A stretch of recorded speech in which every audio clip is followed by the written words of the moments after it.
Hi, I'm Bill Prater, and I'm the creator of the Scalology Model in the Business Mastery System. I also am the host of a podcast called Supercharging Business Success. Today, my episode on the Business Growth Architects show, I'll share my core strategy for how to develop your core strategy and how to execute the same while not breaking a sweat in the process. Hello, fabulous person. Beate Gillette here, the Growth Architect. Welcome back to the Business Growth Architect Show, where we bring you cutting-edge business strategies from some of the world's most successful entrepreneurs, business transformation experts, and visionaries who want to help you to scale your impact. Look for one tangible strategy that you can take back and implement right away. And now back to our guest. Welcome back. This is your host, Beate, and today I have a man on the show with me who is just as geeky about systems and building processes as I am. Welcome, Bill Prater. We are so excited to have you on the show. I am so excited to be here. It's going to be a thrill. Yeah, Thrill. I know, because we get to talk about stuff you and I are really excited about, which is systems and processes and scaling. So for somebody who's never heard about what you do or doesn't know you, will you please introduce yourself? So Bill Prater, I own a couple of businesses, and the primary one is kind of a holding company. It goes nameless, but I'm known for business mastery and also for the Scaleology Model. Both of those are related. One's a foundational principle, and the other one is a system of management. And so what I do fundamentally is I tend to train, coach, and consult with business owners of typically 6, 7, or 8-figure businesses who are, let's call it, healthily dissatisfied with their current situation and want to scale their business. By scaling, really, they want more revenue, more cash flow, and potentially a big price tag if they were want to have an exit from their business.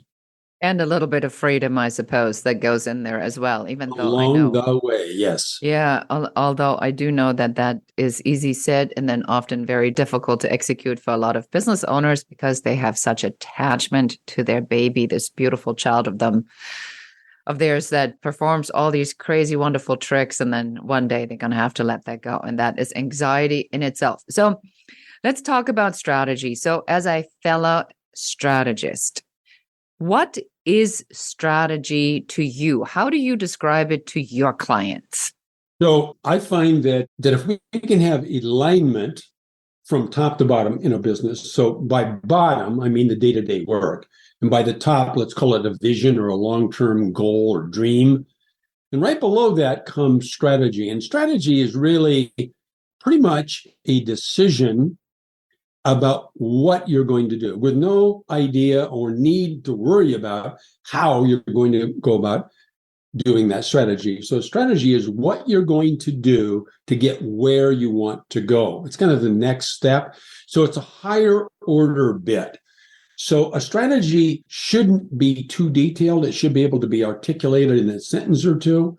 But fundamentally, bottom line, it's being able to articulate what you're going to do. That message will resonate with potential partners, potential employees, potential clients and customers, potential vendors, when they understand what your long-term objective is.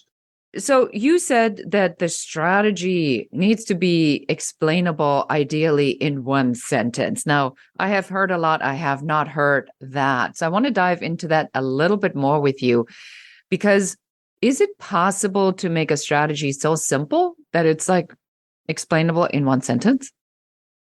It certainly is. And I think you already know this. Our listeners don't yet. Yeah, I know. It's a trick question. It's a trick question. Yeah. So I'm known as a minimalist. So I believe in getting things done quickly and easily. If I look at a list of things to do and I find something that has a high value and it's quick and easy, that's what I'm going to do first.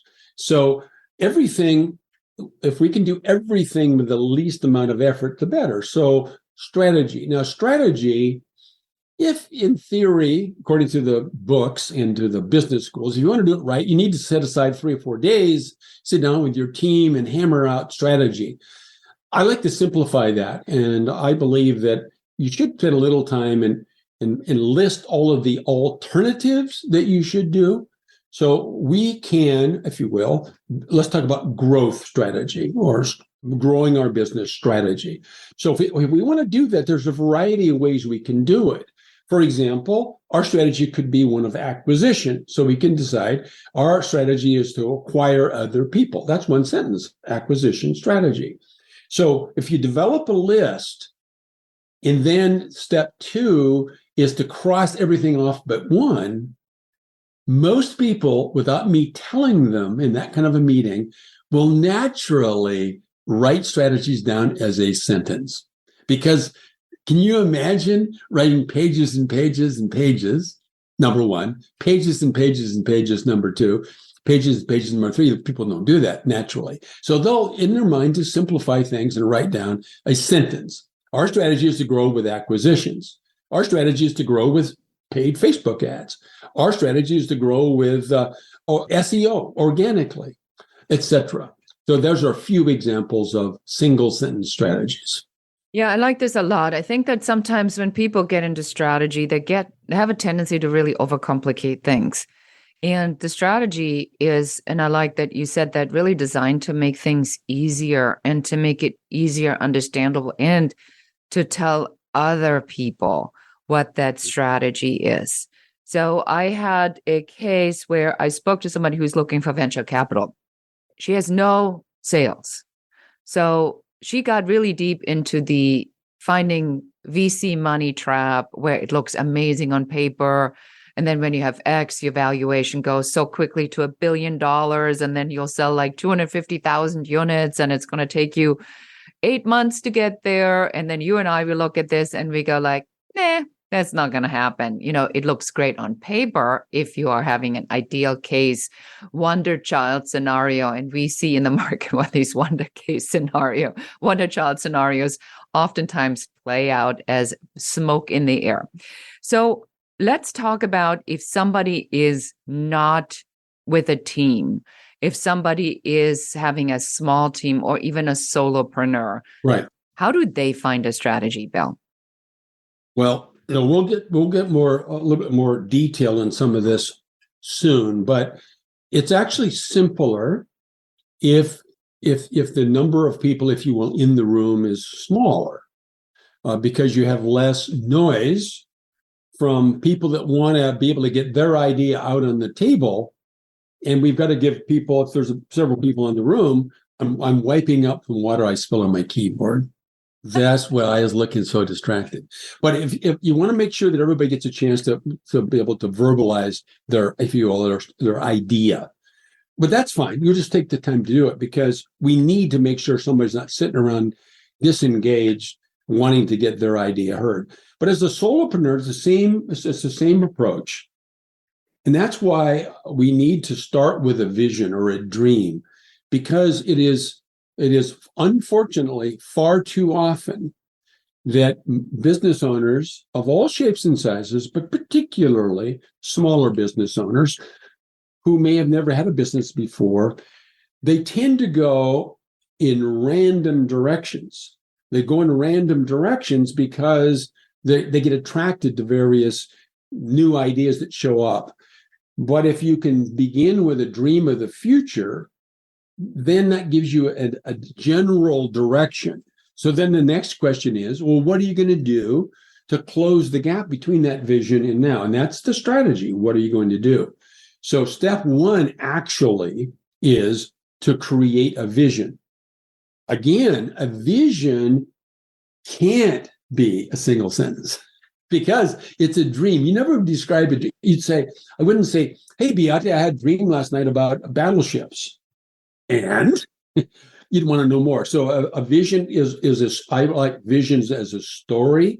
I don't like reducing visions to one sentence. On the other hand, it's easier to do that No limitations on how long the vision is. But it's harder to do a single sentence than it is to do a longer, if you will, a multi-sentence, multi-paragraph strategy. So once again, as a solopreneur, you sit down, envision your ultimate goal, get it in your mind's eye, and then ask yourself, what do I need to do? What are the options I can follow to get there? And just start writing them down. And then we can use some sort of a ranking system. I've already given it away, actually. I said, what we want to do is things that are the easiest and the quickest and the most valuable. So there's 3 numbers there: the value, the speed, and the ease. So we just look at each of our sentences, give it 3 numbers. I like to use 1 to 10. I've got a beautiful friend of mine that explains to me why that's a bad system, but I'm going to stick with it for now. So you have a scoring system? Yeah, I do. So I just use 10 is great and 1 is grim. So the value, what's the value of this? It is great. Good, it's a 10. How easy is it to do? It's tough. How tough? Almost impossible. Well, then it's a 1. And then how quick is it to do? How much time does it take? It might be hard, but is it quick? Yeah, I can start it and then I can make a decision if I want to continue quickly. Well, there's 3 numbers. Now, when we have those 3 numbers, we just add them up, come with total score, and that'll start reducing down our list. So the technique's always the same, regardless of how many people in the room, if you will. Start with a list, keep writing until you exhaust yourself. You can't think of a single thing more. If you need, ask somebody else. What would you do if you're like me? Well, I do such and such. Well, write that down on the list. And then after it's done, come up with a ranking system. I just gave one I use, and then isolate it down to 1. I like this a lot. You're even more geeky than I am. I can't believe it. So yes, I like the idea of the actual scoring and the discipline. The discipline is the same, the discipline on whether you have a team that you lead or you lead yourself. This is what I'm hearing from you. Correct. Is that, definitely. If you have the process, then either you as a team follow the process or you as an individual follow your own process. But you have to have this process in place. Otherwise, you won't arrive at a strategy. Is that right? Right. Well, and the process doesn't have to be, in fact, we'll get into this a little bit later, doesn't have to be, shouldn't be complicated. No reason to complicate it. What you do not want to do is get a book randomly from Amazon that's labeled how to build a strategy and then try to read the thing and then implement anything in it. Because, oh gosh, these books, and they're like 300 pages long. Yep. They're from somebody that talks in a language you don't even understand.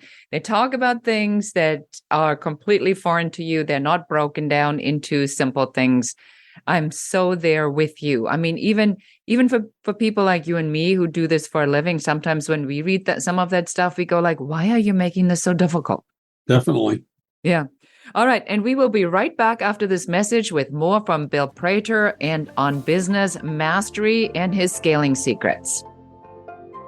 Thank you so much for listening to the show. This is Beate, the growth architect. I'm so excited that you're here. Thank you so much for your time.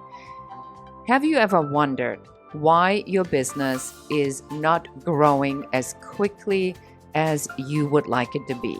Well, you may have a business growth blocker.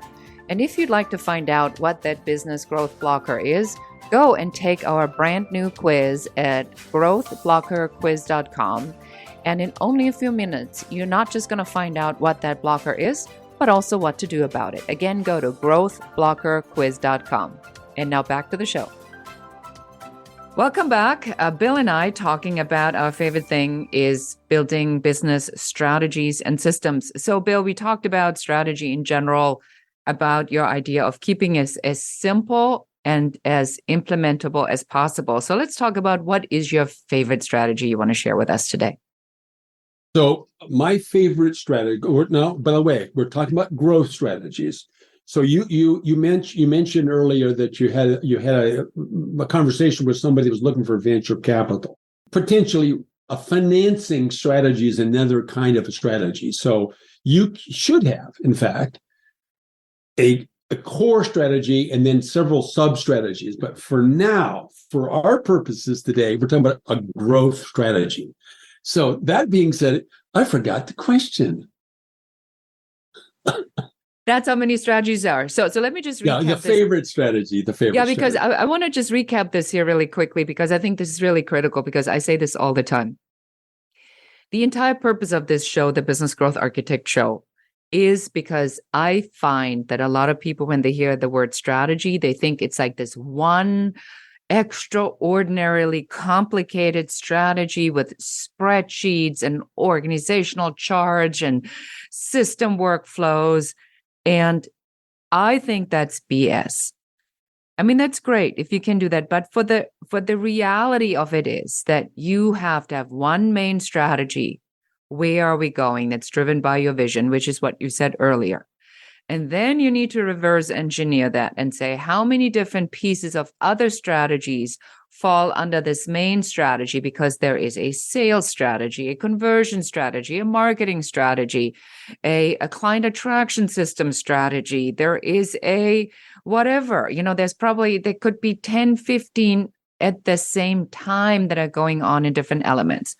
So the purpose of the show is to help our listeners, and I'm really glad you brought this up. Nobody ever has said that before, is to look at all these sub-strategies and say, which of these could I implement? And so that's why the question is, which one is your favorite strategy that you want to share? So spotlight back on you, Bill. Okay. Yeah. So I knew all that. I just wanted our listeners to understand that. And I think the key point is here, knowing how to do something.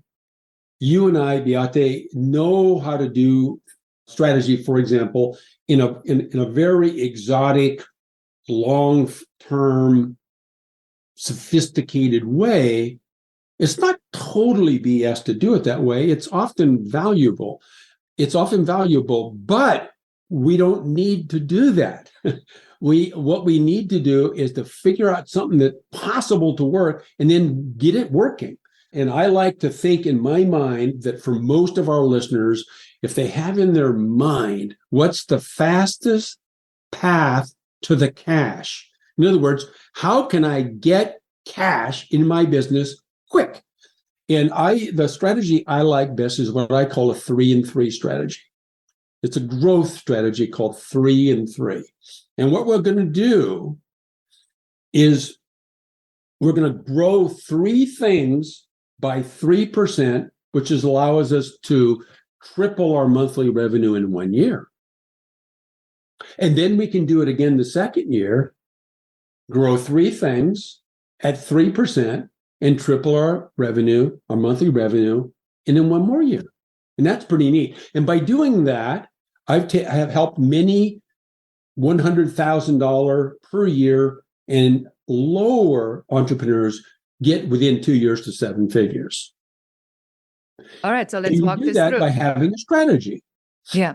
So let's walk it through. Which, if we have time, we'll get into it deeper. But simplistically, yeah. What we're talking about, listeners, is we can simplify it all the way down to doing 3 things, increasing 3 things by 3% and tripling our revenue 2 times in a row in 2 years. Why in the world would you want to do any other thing? He said, and threw his hands up in the air. So give us an example, like take us through what this looks like. So let's say I'm a service provider, and I have coaching, consulting, retainer, an online program. I do what most do. I have all kinds of different things. So how do I follow this? What do I do? First off, we're talking about growing revenue and ultimately cash flow. Now, the reason I give both is because it's one thing to have let's use $1 million. So it's one thing to have $1 million business. If it costs you $900,000 to obtain that revenue, your net cash flow is $100,000.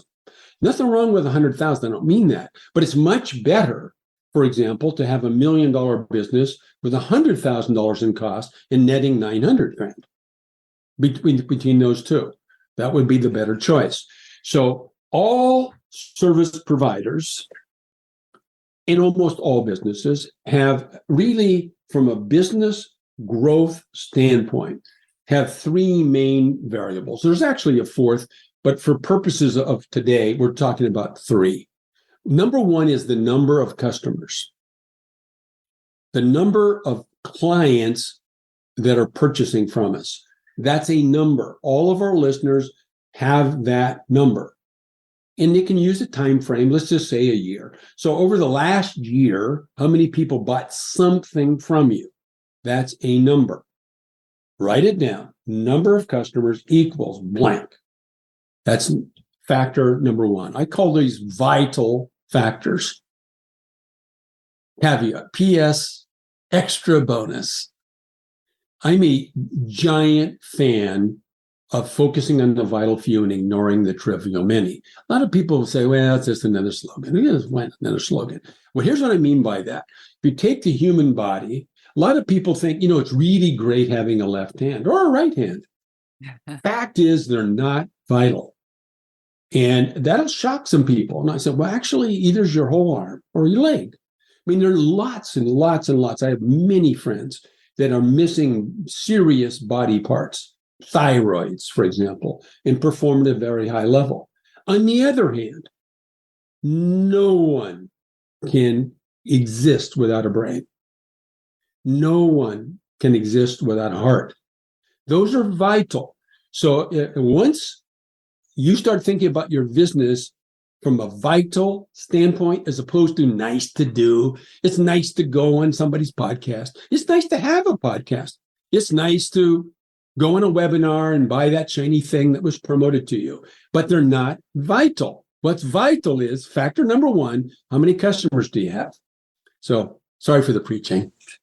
No, I like this because I think you're really diving into something that I see all the time, and I think a lot of it has to do with the shiny people like a Gary V in the market who have literally like an army of 30 people that do nothing other than flood the internet all day long with all kinds of sound bites and always promoting some sort of an idea. And I mean, I have a whiplash because it's like this, and then it's that, and then it's this, and then suddenly it's crypto, and then something else, and then it's like mindset, and then it's back to business strategy, and you don't even know what the heck is going on. Is this man like a genius on everything? No, it's just a very opinionated man.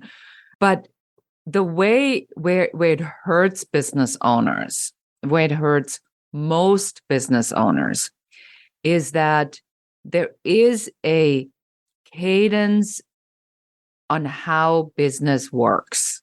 And so if you consistently get sidetracked and sucked into these vortexes of another thing. So yes, if you are a business owner and you could and would want to add speaking, that's great.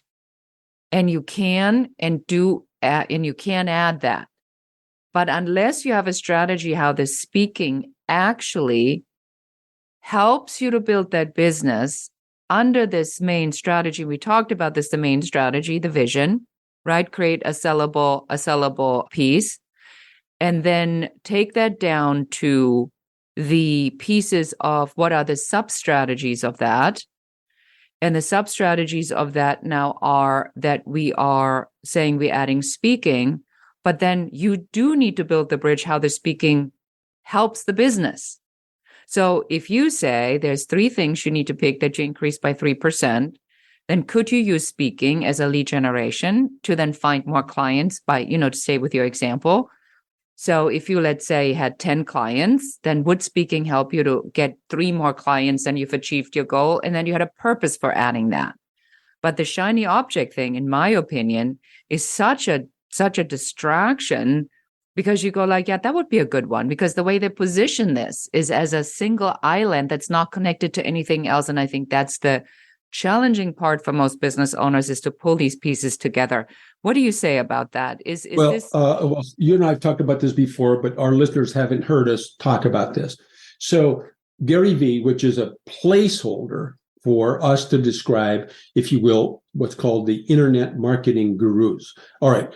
Now, the flip side of it is he owns a business And his strategy is to do what Beate just told us about. His strategy is to flood the market with all sorts of very, very, very, maybe there should be more varies, well-marketed little tidbits of ideas, kind of shiny ups, shiny pennies, etc.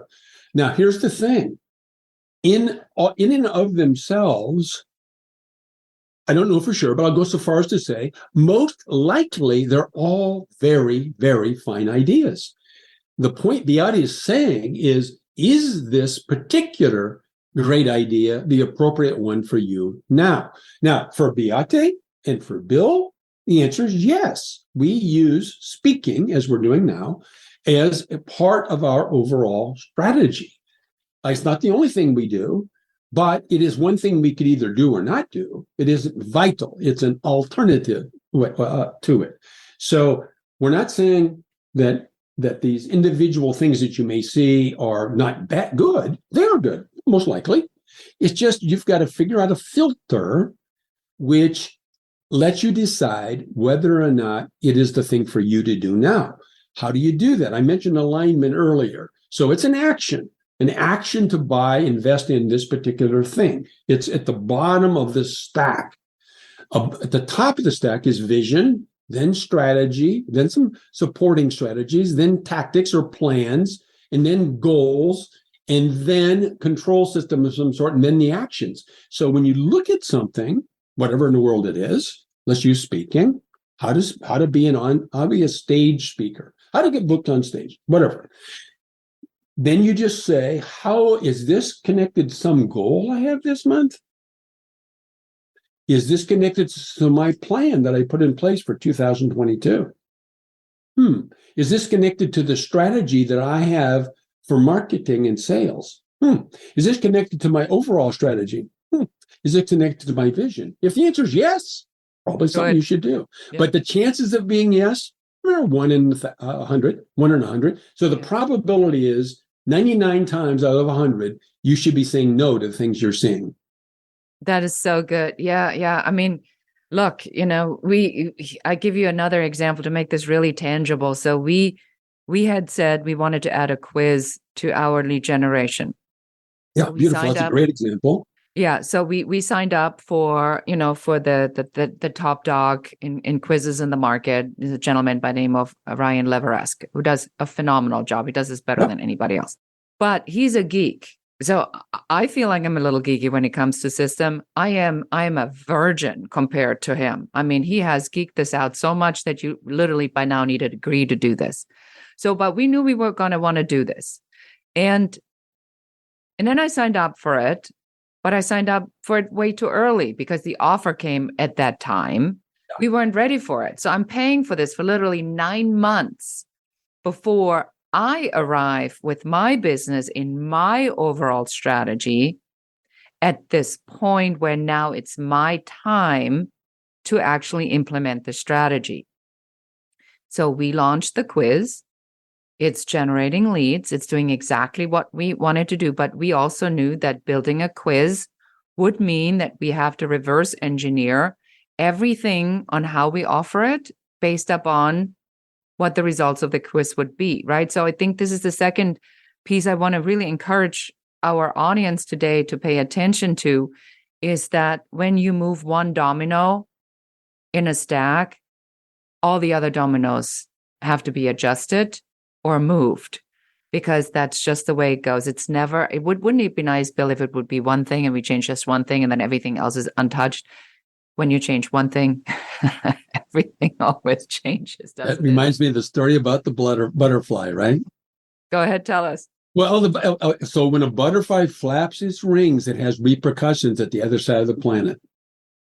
It's kind of exactly. It's kind of like that. Every action has another action. So be aware of it, which is why I wanted you on the podcast, Bill, because you really are telling our listeners today, keep it easy, keep it simple, keep it focused, keep it streamlined. Don't get caught in things that you could have, even though that would be nice to have. Always think about, is this easy enough for me to do? And do I get the desired results?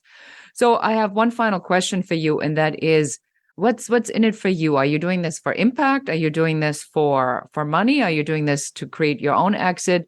Why are you doing what you do? So I already had an exit. I had it in 1999. I used to have an investment bank. So I was successfully sold it to a very large investment banking company called Oppenheimer. I was able to take my company from not attractive to very attractive in 30 months after I finally figured out that I was spending too much time trying to emulate the industry averages. Let's put that in caps, big caps. Averages. When you hear terms like averages and norms and standards, that's the mediocrity stuff. So I was pretty good at mediocrity. Then I met a competitor, and she said to me, Bill, you're looking at the wrong places. You need to focus on what the elite players are doing in the investment banking industry. And she said, like me? Do I do it? Oh, that hurt. Oh. That hurt. And she said, just emulate what I do. I said, you don't do anything. She says, exactly. I don't do anything. That's why my business is so valuable. I'm just an extra piece. And so I spent 30 months basically extracting myself from the business and sold it. But what happened was, because I was in the banking business, I had all these clients, and we had invested money with them, lent them money, bought stock in their companies, whatever in the world we did. So I realized that I was in big trouble because I had all this money invested in business owners that didn't know what the hell they were doing. Now, I say that I'm a dramatic guy, and so I'm being dramatic. But the truth is, they were doing average jobs. And that wasn't good enough, because they told me they wanted my money so they could become the king of the universe. And so I used what I learned in my own business and helped them out. I was very successful. I was much more successful as a consultant than I was as a banker. I raised over $1.7 billion for people. So I was pretty good at that too. So that's what got me started. I found that if I helped business owners focus on doing three things well, then they could, in fact, emulate the success that I had. So I started out doing it, if you will, defensively, protecting my own business. Second, it became lots of fun. It's fantastic, frankly, to get all the, if you will, loves and kisses that I receive from helping people out. It's very rewarding. So it strokes my little fragile ego, maybe. So I've been doing that for now almost 25 years now, helping clients out. And they range from, well, the largest number are small companies, six figures, mid six figures, high six figures, all the way up to large companies. The business mastery system that we mentioned earlier fits in all sorts of industries, top to bottom. By top to bottom, I mean it works at the executive level, at the mid-management level, and all the way down to the front lines. So that makes it easy for me because I teach one concept that works all over the whole company. It'll work with a company that owns, in fact, 10 or 12 companies. So my big driver, you just heard me say it, is the satisfaction I get from being able to help business owners who are stuck at some spot, whatever the spot may be, and all of a sudden realize, wow, I never thought we could grow 10 times in 5 years, and I do nothing. I literally do nothing. And so you mentioned it to me, already reminded me, is that frequently we have a little graduation ceremony. And the graduation ceremony is, there's always some day, this is in a larger company where there's management team. When the owner shows up, people look and they say, Biante, why'd you come today? And then the answer is, well, I came to make the coffee for you guys. Oh, good. In other words, literally the team is so competent that they just know you're the owner, but they can't imagine why you'd want to get involved in the day-to-day. And so not everybody wants to get there. I mean, some people love being a solopreneur because they love that hard work, love beating their head against the wall, like, just getting all those chips of concrete flying in the air and all that sort of thing. It's kind of exhilarating. But some people want to scale. I mean, they want to go from 100 to $1 million to $10 million. And they want to have somebody write them a check one day for $5 million. And that's really the space that I'm in. Now, do I make money? Yes. I make very good money. I have a very small staff, and I've been well up into seven figures for years and years and years and years. And people say, how in the world can you have such a big business on a relative scale with only 2 or 3 people? Well, I do it by focusing on the vital few and ignoring the trivial many, and literally teaching my class to do the same thing. Excellent. That's a long answer. No, it was a great answer because it leads right into our final question. So for somebody who now goes, boy, I must know, Bill, where do we send them? What do you have for our audience? Where can they find you? So what I have is we're going to give them a free workshop. And by the way, you'll learn about me because workshop has the word work in it. I don't like that much. So this is a 15-minute workshop. But in 15 minutes, we're going to teach people the value of focusing on the vital few.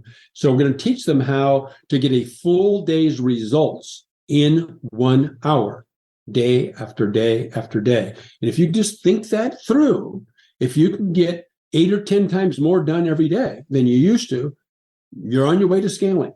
So you can get your hands on that. It doesn't cost anything, but you'll get into my tribe, if you will, by going to getbillsgift.com. Getbillsgift.com, and you'll get your hand on that workshop, how to produce a full day's results in 1 hour or less, actually. Excellent. Well, wonderful. Well, thank you so much for being on the show and sharing your wisdom with us. It was great fun. Clearly, I like talking about this kind of stuff. So there you have it, everyone. This was Bill Prater talking about business mastery. Thank you so much for listening, and we all catch you again the next time. And that's it for us today. Thank you for listening and watching the Business Growth Architect Show. I enjoyed having you here. And for accountability, just take one of the strategies that you have heard, one thing that you can implement in your business immediately. Please leave comments. Don't forget to like and share this show. And if you have any questions about business, please put them in the comments. We are here for you. We're here to support you and help you to grow, build, and scale your own business. For more advice, please check out our website in the show notes below. Thank you again. This is Beate Gillette, the Growth Architect, and goodbye.